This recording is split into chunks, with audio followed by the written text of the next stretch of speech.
Les Actes des Apôtres, chapitre 12.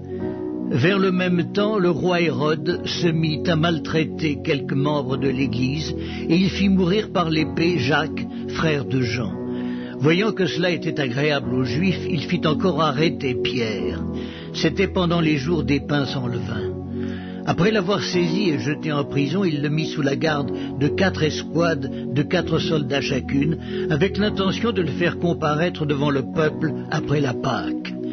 Pierre, donc, était gardé dans la prison, et l'Église ne cessait d'adresser pour lui des prières à Dieu.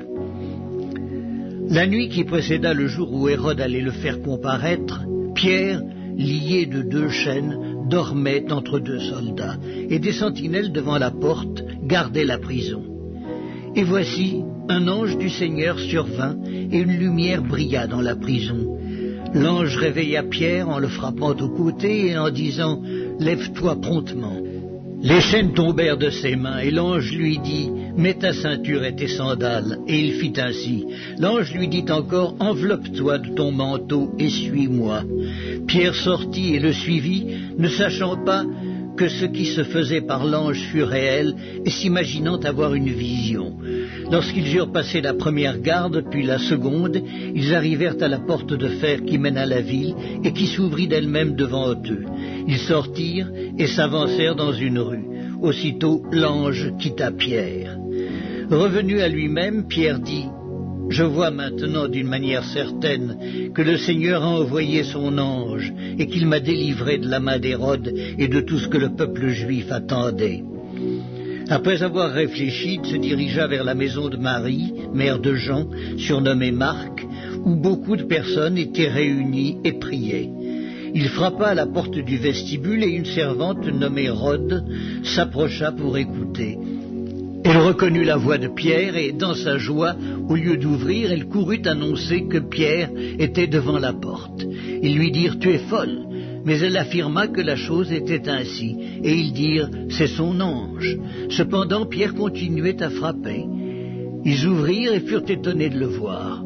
Pierre, leur ayant de la main fait signe de se taire, leur raconta comment le Seigneur l'avait tiré de la prison, et il dit « Annoncez-le à Jacques et aux frères ». Puis il sortit et s'en alla dans un autre lieu. Quand il fit jour, les soldats furent dans une grande agitation pour savoir ce que Pierre était devenu. Hérode s'étant mis à sa recherche et ne l'ayant pas trouvé, interrogea les gardes et donna l'ordre de les mener au supplice. Ensuite, il descendit de la Judée à Césarée pour y séjourner. Hérode avait des dispositions hostiles à l'égard des Tyriens et des Sidoniens. Mais ils vinrent le trouver d'un commun accord, et après avoir gagné Blaste, son chambellan, ils sollicitèrent la paix parce que leur pays tirait sa subsistance de celui du roi. À un jour fixé, Hérode, revêtu de ses habits royaux et assis sur son trône, les harangua publiquement. Le peuple s'écria « Voix d'un Dieu et non d'un homme ».